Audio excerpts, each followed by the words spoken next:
10 மே 2026 பாஸ்கா காலத்தின் 6ஆம் ஞாயிறு. நற்செய்தி வாசகம். யோவான் எழுதிய தூய நற்செய்தியிலிருந்து வாசகம். ஆண்டவரை மாட்சி உமக்கு. அதிகாரம் 14, இறை வசனங்கள் 15 21 முடிய. அக்காலத்தில் இயேசு சீடரை நோக்கி கூறியது: நீங்கள் என் மீது அன்பு கொண்டிருந்தால் என் கட்டளைகளை கடைபிடிப்பீர்கள். உங்களோடு என்றும் இருக்கும்படி மற்றொரு துணையாளரை உங்களுக்கு தருமாறு நான் தந்தையிடம் கேட்பேன். தந்தை அவரை உங்களுக்கு அருள்வார். அவரை உண்மையை வெளிப்படுத்துகின்ற தூய ஆவியானவர்.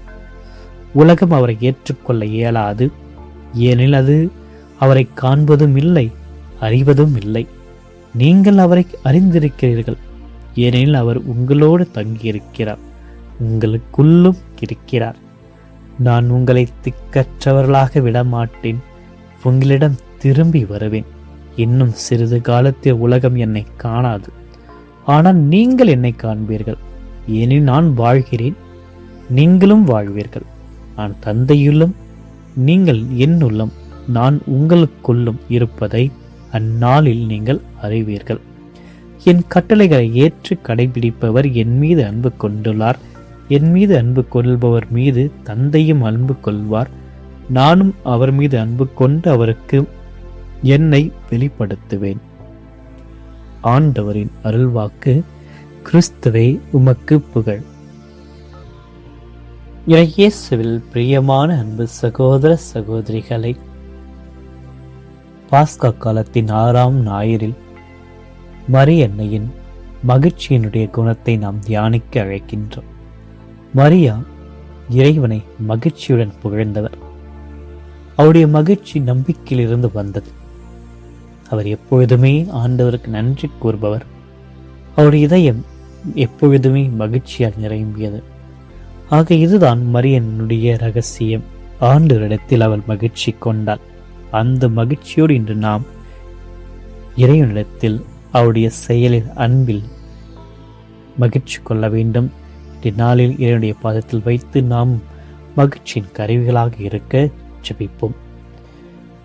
பிரியமானவர்களே, பாஸ்கா காலத்தின் 6ஆம் ஞாயிறில் இயேசு தன்னுடைய விண்ணேற்றத்திற்கு முன்பாக தன்னுடைய சீடர்களிடம் ஒரு முக்கியமான வாக்குறுதியை அளிக்கிறார்.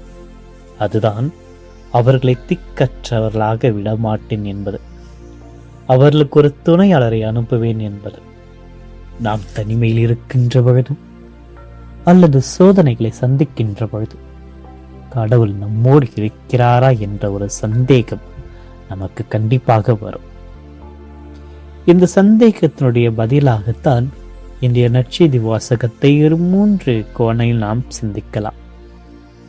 அன்பின் அடையாளம்தான் கீழ்ப்படிதல்.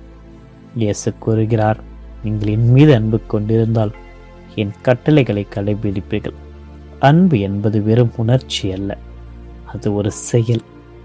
நாம் ஒருவரை நேசிக்கிறோம் என்றால் அவருக்கு பிடித்தமானதை செய்வோம். அதுபோலதான் இறைவனை நேசிப்பது என்பது அவருடைய வார்த்தைகள் படி நாம் நடக்க வேண்டும்.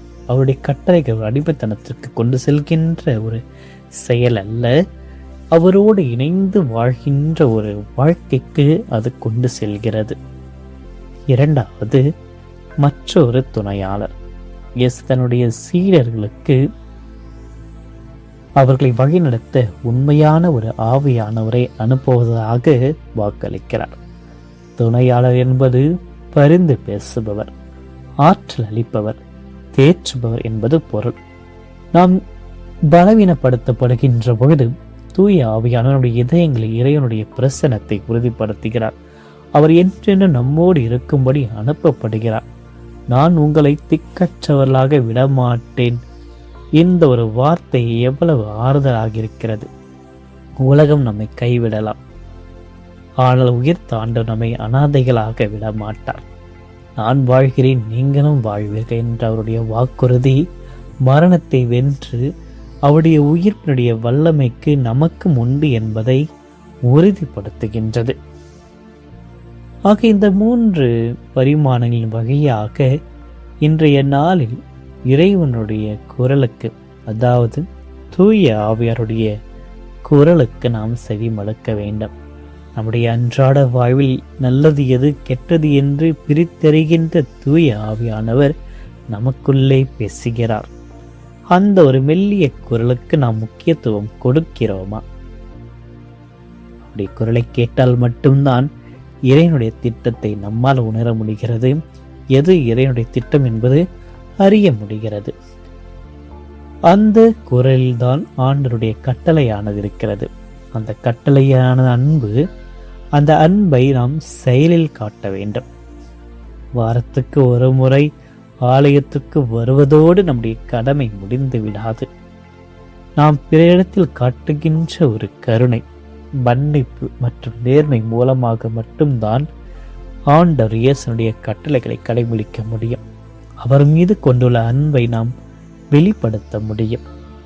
அதற்கு முதலில் நாம் தனிமையாக இறைவனிடத்தில் செலவிட வேண்டும், செபிக்க வேண்டும், இறைவனோடு ஒன்றித்திருக்க வேண்டும். நாம் தனிமையாக்கப்படுகின்ற பொழுது, கைவிடப்பட போகின்ற பொழுது இந்த உலகில் நாம் திக்கற்றவராக விடப்பட மாட்டோம் என்று நாம் உணர வேண்டும். இறைவன் நம்மிடத்தில் தான் இருக்கிறார். அந்த திக்கற்றவர்கள் என்று நாம் என்றுமே உணரக்கூடாது. ஏன்னா நாம் எப்பொழுதுமே அனாதைகள் அல்ல. நமக்காக இறைவன் இருக்கிறார். கைவிடப்படவில்லை, நமக்காக இறைவன் இருக்கின்றார். உயிர்த்த ஆண்டு நம்முள் வாழ்கிறார். நாம் அவருடைய கட்டளைகளாகிய அன்பு, நீதி என்னுடைய வாழ்க்கையை கடைபிடிக்க வேண்டும். தூய ஆவியனுடைய துணை கொண்டு இந்த உலகிற்கு நாம் கிறிஸ்துனுடைய சாட்சிகளாக வாழ வேண்டும். ஏனெனில் இறைவன் நம்மை தேற்றுகிறார். தூய ஆவி நம்மை வழிநடத்துகின்றார். கடவுளுடைய கட்டளைக்கு கீழ்ப்படிந்து வாழ்கின்ற பொழுது இறைவன் பற்பல அருளால் நம்மை நிரப்புகின்றார். எந்நாளும் நேரத்திலும் இறைவன் நம்மோடு இருப்பதை தான் நாம் உணர வேண்டும். அதுதான் நாம் அவர் மீது கொண்டிருக்கின்ற அன்பிற்கு சாட்சியாக எடுத்துக்கொள்ள வேண்டும். இன்றைய நாளில் இறைவன் இந்த பாஸ்கா காலத்துடைய 6ஆம் ஞாயிறு அன்னையில் வாரத்தினுடைய முதல் நாளில் இன்னும் அதிக அளவில் நம்மோடு இருக்கிறார் என்பதை நாம் உணர வேண்டும். இறைவனுடைய பிரசன்னத்தோடு அவர் அன்பு நிலைத்திருந்து அவருடைய அமைதியை பெற்று இறை பிள்ளைகளாக நாம் வாழ்வோம். இறைவன் நம் அனைவரையும் வழிநடத்துவார். தூய ஆவியானவர் நமக்கு தேவையான அனைத்தையும் நமக்கு அருளை பொழிந்து வழிநடத்துவார் நம்பிக்கையில் இந்த நாளை இறைவனிடத்தில் சமர்ப்பிப்போம். ஆமென். மன்றாடுவோமாக. என்றும் வாழும் எல்லாம் இறைவா, ஆண்டவர் இயேசுனுடைய பாஸ்கா காலத்துடைய 6வது ஞாயிற்றுக்கிழமைகளில் உமக்கு நன்றி கூறி உங்களை திக்கற்றவர்களாக விடமாற்றி என்று கூறிய வாக்குறுதி இந்த வாரத்தை, இந்த நாளை தொடங்குகின்ற எங்களுக்கு பெரும் நம்பிக்கையை தருவதை உணர்ந்து உம்மை போற்றுகிறோம், ஆராதிக்கிறோம், உமக்கு நன்றி செலுத்துகிறோம். ஆண்டு இது தொடங்குகின்ற இந்த புதிய வாரத்தினுடைய பாதத்தில் நாங்கள் அர்ப்பணிக்கின்றோம். இந்த வாரம் முழுவதும் நாங்கள் மேற்கொள்ளப் போகின்ற அனைத்து பணிகளையும் திட்டங்களையும் ஆசீர்வதிப்பீராக. இன்றைய நாளில் தங்களுடைய பிறந்த நாட்கள், குருத்துவ நாட்கள், திருமண நாட்கள், பலவிதமான கொண்டாட்டங்கள், நினைவு நாட்கள் கொண்டாடுகின்ற அனைத்து பிள்ளைகளையும் அரவணைத்து காத்தருளும். ஆண்டவரே, இன்றைய வாரங்களில் நாளில் அனைத்து பணிகளையும் திட்டங்களையும் ஆசிர்வதியும். அலுவலக பணிகள், வீட்டு பொறுப்புகள் மற்றும் சமூக கடமைகள் அனைத்திலும் உமது துணையாளராகிய தூய ஆவியானவர் எங்களுக்கு வழிகாட்டியாக இருக்க வேண்டுகின்றோம். ஆண்டவர் தந்திருக்கின்ற கட்டளைகளாகிய அன்பையும் நீதியையும் எங்களுடைய பணியிடங்களையும் கொடுமையை கடைபிடித்திட எங்களுக்கு ஆற்றலை தாரும். கடுமையான சூழல்களிலும் எங்களுக்கு தேறுதலையும் குழப்பமான நேரங்களில் தெளிவான ஞானத்தையும் எங்களுக்கு தந்துள்ளோம். எங்களுடைய கையில் உம்முடைய ஆசீர்வாதத்தை அளித்து அதன் மூலமாக நிறைவான பலன்களை பெற செய்துள்ளோம். இந்த வாரம் முழுவதும் பிரசனம் எங்களோடு இருப்பதை நாங்கள் உணர்ந்து தீமைகள் மற்றும் விபத்தில் இருந்து எங்களை பாதுகாத்து உமது அமைதியோடும் மகிழ்ச்சியோடு இந்த வாரத்தை நாங்கள் நிறைவு செய்திட எங்களுக்கு உதவியாக வாரும். ஆண்டவரே, உங்களை திக்கற்றவர்களாக விடும் என்று கூறிய உன்னத வார்த்தை இன்று எங்கள் உலகில் நாங்கள் தனிமையாக உணர்கின்ற பொழுது, பிரச்சனைகள் மத்தியில் இருக்கின்ற பொழுது உம்முடைய பிரசன்னம் எங்களோடு இருக்கிறது என்பதை நம்பிக்கையோடு எங்களை வழிநடத்தியறலாம். ஆண்டவரே, உம்மிடம் நாங்கள் கொண்டுள்ள அன்பை வெறும் வார்த்தைகளால் மட்டுமல்லாமல் உமது கட்டளைகளுக்கு கீழ்ப்படிந்து நடப்பதின் வழியாக எங்களுடைய செயலில் காட்ட எங்களுக்கு அருளைத்தாரும். உமது திருவுளத்திற்கேற்ப வாழ்வதே உமது மீது நாங்கள் கொண்டுள்ள உண்மையான அன்பு என்பதை நாங்கள் உணர்ந்திட எங்களுக்கு துணையாக வாரும். தந்தை எமக்களித்த உண்மையான ஆவியானவரை எங்களுடைய உள்ளங்களில் தங்குமாறு அனுப்பியதற்காக உமக்கு நன்றி கூறி, அந்த துணையாளராம் தூய ஆவியானவர் எங்களை எப்பொழுதும் தேற்றவும், சோர்வடைகின்ற பொழுது ஊக்கப்படுத்தவும், முடிவெடுக்க திணறுகின்ற பொழுது நல்வழிப்படுத்தவும் வேண்டுகின்றோம். உலகம் காண முடியாத ஆனால் எங்களோடு என்றென்றும் தங்கியிருக்கின்ற அந்த தூய அவருடைய ஆற்றலால் எங்களை நிரப்பியறலும். நான் வாழ்கிறேன், நீங்களும் வாழ்வீர்கள் என்றபது உயிர்ப்பினுடைய வல்லமை எங்களுடைய அன்றாட வாழ்வில் வெளிப்படட்டும். உமது அன்பை நாங்கள் நிலைத்து நிற்கவும், தந்தை, மகன், தூய ஆவி ஆகிய மூவர் இறைவனுடைய உறவில் நாங்கள் என்றும் இணைத்திருக்கவும் எங்களுக்கு உதவியாக மாறும். அன்பின் தூய ஆவியானவரை, இறைவனுடைய அன்பை எங்களுடைய உள்ளங்களில் பொழிபவரை, உம்மை போற்றி எங்கள் அறிவுக்கு எட்டாத இறைவனுடைய ஆழமான அன்பை புரிந்து கொள்ளும்படி எங்களுடைய மனக்கண்களை திறந்தருளும்.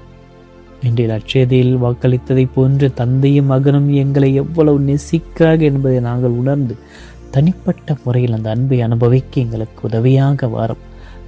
கடவுள் எங்களை நிபந்தனையின்றி அன்பு செய்கிறார் என்ற ஒரு உண்மை இன்று எங்களுடைய பயங்களையும் கவலைகளையும் நீக்கட்டும். நாங்கள் பாவிகளாக இருந்த பொழுதே கிறிஸ்து எங்களுக்காக உயிர் கொடுத்தார். அந்த சிலுவையினுடைய அன்பினுடைய மேன்மையை நாங்கள் இன்று உணர்ந்து அந்த அன்பு எங்களுடைய இதயங்களை பதிய செய்தரலாம். அந்த அன்பினால் ஈர்க்கப்பட்டு நாங்களும் கடவுளை முழு இதயத்தோடும் பிறரை எப்பொழுதும் உம்மை போல நேசிக்கவும் எங்களுக்கு உதவியாக வாரும். நீ தருகின்ற அந்த தெய்வீக அன்பை எங்களுடைய வாழ்வினுடைய ஆதாரமாகவும் மகிழ்ச்சியுடைய ஊற்றாகவும் அமைய எக்காலத்தில் இறைவனுடைய அன்பிலிருந்து எங்களை பிரிக்க எதனாலும் இயலாது என்ற ஒரு நம்பிக்கையில் எங்களை உறுதிப்படுத்தியறலும்.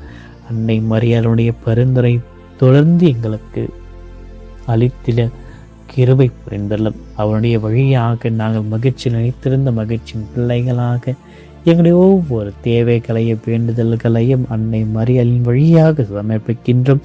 இந்த நாளில் எங்கள் அனைவரையும் நீர் வழிநடத்தி காத்து உமது நலன்களால் நிரப்பி எங்கள் மன்றாட்டுக்களை நிறைவேற்றி ஆசீர்வதித்தருளும்.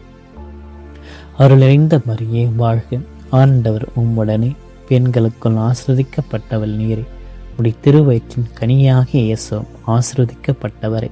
புனித மரியாயே, இறைவனுடைய தாயே, பாவிகளாக இருக்கிற எங்களுக்காக இப்பொழுதும் எங்கள் மரண வேலையிலும் வேண்டிக் கொள்ளும்.